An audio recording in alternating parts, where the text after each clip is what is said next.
नमस्कार। आज हम अपने नौनिहालों की स्पेशल डिमांड पर कृतिका पाठ 3 का सार समझेंगे तथा इसमें दिए गए संदेश पर भी चर्चा करेंगे। रीढ़ की हड्डी एक एकांकी है जो जगदीश चंद्र माथुर जी द्वारा लिखित है और कृतिका भाग 1 में संकलित है। एकांकी उपन्यास का एक अंक होती है जो मंच पर अभिनीत भी की जा सकती है। इस एकांकी में जो कुछ मुख्य बिंदुओं पर विचार किया गया है वे इस प्रकार हैं। यह एकांकी एक लड़की के विवाह की सामाजिक समस्या पर आधारित है। यह एकांकी उस समय की है जब लड़कियों के लिए उच्च शिक्षा प्राप्त करना और नौकरी करना किसी अपराध से कम नहीं था।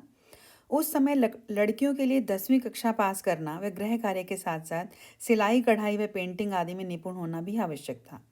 जगदीश चंद्र माथुर जी जैसे अनेक लेखकों ने उमा जैसे पात्रों के माध्यम से इस समस्या को जागृत किया तथा लड़कियों को उच्च शिक्षा दिलाना व आत्मनिर्भर बनाना उनका अधिकार बताया तथा इसे समाज व राष्ट्र की प्रगति के लिए आवश्यक बताया। इन्हीं प्रयासों का परिणाम है कि आज सब लड़कियां उच्च शिक्षा भी प्राप्त कर रही हैं, नौकरी भी कर रही हैं तथा समाज में हर क्षेत्र में, चाहे वह रक्षा का क्षेत्र हो या शिक्षा का, चिकित्सा का हो या खेल का, हर क्षेत्र में वे अग्रगण्य हैं और मुझे उन पर गर्व है। इस एकांकी में कुल 6 पात्र हैं। उमा, जो इस कहानी का मुख्य पात्र है, प्रेमा उमा की माँ है, रामस्वरूप उमा के पिता हैं, गोपाल प्रसाद शंकर के पिता हैं, शंकर गोपाल प्रसाद का बेटा है और नौकर या रतन, नौकर जो है वो रतन है और रतन ही नौकर है। उमा को देखने के लिए गोपाल प्रसाद और उनका बेटा शंकर देखने आने वाले हैं। रामस्वरूप अपनी पत्नी प्रेमा तथा नौकर रतन के साथ मिलकर कमरे को सजा रहे हैं तथा नाश्ते की व्यवस्था तथा उनके आने पर होने वाली बातों के बारे में चर्चा कर रहे हैं। कमरे में हारमोनियम तथा सितार भी रखा जा रहा है ताकि उमा उनके सामने उन्हें बजाकर तथा गीत गाकर अपनी योग्यता भी प्रदर्शित कर सके। उमा ने बीए तक शिक्षा प्राप्त की है, लेकिन उसके पिता उसे छिपाना चाहते हैं क्योंकि शंकर के पिता गोपाल प्रसाद नहीं चाहते कि उनकी बहू अधिक पढ़ी लिखी हो। रामस्वरूप अपनी पत्नी प्रेमा को भी हिदायत दे रहे हैं कि वह लड़के वालों के सामने अपना मुंह बंद ही रखे और शिक्षा के बारे में सच्चाई ना बताए। उमा को दिखावे से नफरत है, वह वैसी ही दिखना चाहती है जैसी वह वास्तव में है।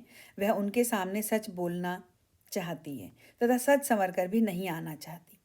शंकर ने बीएससी की शिक्षा प्राप्त की है तथा लखनऊ के मेडिकल कॉलेज में डॉक्टरी की शिक्षा प्राप्त कर रहा है।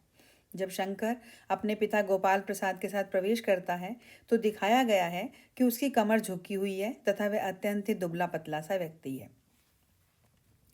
शंकर की कमर का झुके होना ही रीढ़ की हड्डी का प्रतीक है। रीढ़ की हड्डी का अर्थ है मुख्य आधार। जिस प्रकार हमारे शरीर का सीधा रहना रीढ़ की हड्डी पर आधारित होता है, उसी प्रकार हमारे सामाजिक जीवन का आधार हमारा व्यक्तित्व और हमारा चरित्र होता है। अच्छा चरित्र ही हमें समाज में आदर व सम्मान का पात्र बनाता है। रामस्वरूप उनसे मतलब गोपाल प्रसाद व शंकर से कुशल क्षेम पूछते हैं तथा अपने अपने जमाने की बातें करते हैं।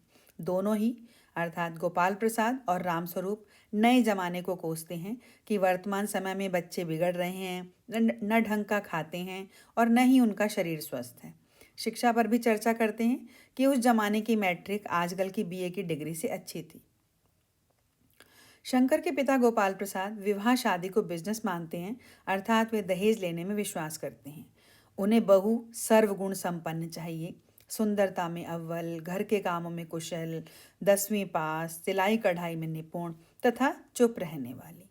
गोपाल प्रसाद अपनी शंका का निवारण करने के लिए पूछते हैं क्योंकि उन्हें कहीं से ये जानकारी हो जाती है कि जिस लड़की को वह देखने जा रहे हैं वो अधिक पढ़ी लिखी है। तो वे पूछते हैं कि कहीं उनकी लड़की अधिक पढ़ी लिखी तो नहीं है। रामस्वरूप इस बात से इनकार कर देते हैं और कहते हैं कि उनकी लड़की तो केवल 10वीं पास है। उमा हाथ में पान की तश्तरी अर्थात पान की जो पानदान लेकर प्रवेश करती है। उसने साधारण से वस्त्र पहने हैं, गर्दन झुकी हुई है। जब वह पान देने के बाद गर्दन उठाती है और अपना चश्मा ठीक करती है तो गोपाल प्रसाद और शंकर दोनों चौंक जाते हैं क्योंकि उन्हें चश्मे के बारे में कोई जानकारी नहीं थी और उनके अनुसार चश्मा पहनने का मतलब अधिक पढ़ना लिखना था।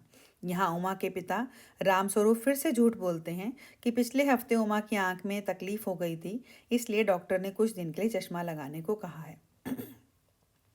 रामस्वरूप उमा को सितार बजाने के लिए कहते हैं। उमा सितार के साथ मेरे तो गिरधर गोपाल दूसरा न कोई गाती है। जब वह गाते गाते सिर उठाती है तो उसकी नज़र शंकर के साथ मिलती है तो वह गाते गाते रुक जाती है। राम स्वरूप उसे पूरा भजन गाने के लिए कहते हैं, लेकिन गोपाल प्रसाद उतने से ही संतुष्ट हो जाते हैं और उमा से पेंटिंग, सिलाई आदि के बारे में बात करते हैं। उमा चुप रहती है, उसके पिता ही जवाब देते रहते हैं। गोपाल प्रसाद उमा को बोलने के लिए कहते हैं तो राम स्वरूप उमा को उनकी बात का जवाब देने के लिए कहते हैं। तब उमा गुस्से से कहती है कि क्या जवाब दूं बाबूजी, जब कुर्सी मेज बिकती है तो दुकानदार कुर्सी मेज से नहीं पूछता, बस खरीदार को दिखाया जाता है। पसंद आ गई तो अच्छा, वरना। यहाँ दिखाया को करेक्ट कर देते हैं।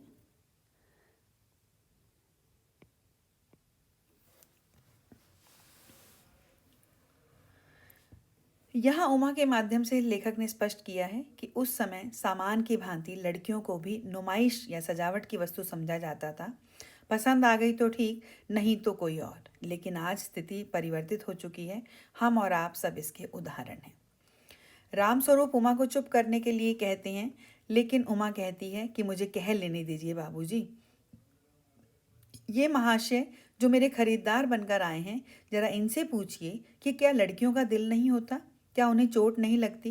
क्या वे बेबस भेड़ बकरियां हैं जिन्हें कसाई देखभाल करके काटता है? गोपाल प्रसाद रामस्वरूप को क्रोध से कहते हैं कि क्या उन्होंने उन्हें इस अपमान के लिए बुलाया था?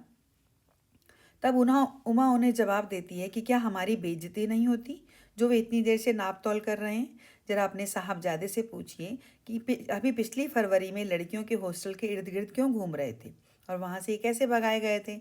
शंकर अपने पिता को वहाँ से चलने के लिए कहता है।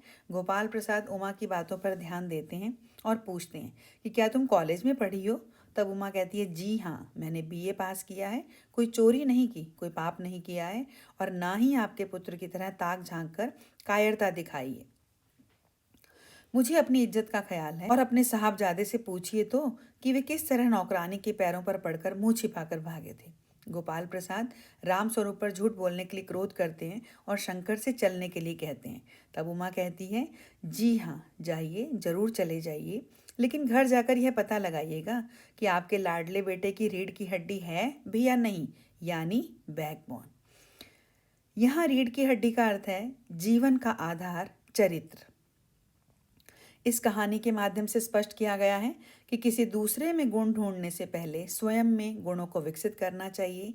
समाज में लड़के व लड़कियों को समान समझना चाहिए तथा उन्हें समान अधिकार व सुविधाएं मिलनी चाहिए। उम्मीद है कि आपको अब यह पाठ अच्छी तरह से समझ में आ गया होगा। फिर भी यदि कोई परेशानी है, कहीं कुछ समझ नहीं आ रहा, तो आप कमेंट बॉक्स में लिखकर मुझे बता सकते हैं। मैं आपकी परेशानी का निवारण करूँगी। धन्यवाद। अगले वीडियो में हम इस पाठ के प्रश्नों पर चर्चा करेंगे और हाँ, मेरे चैनल को सब्सक्राइब करना मत भूलना। धन्यवाद।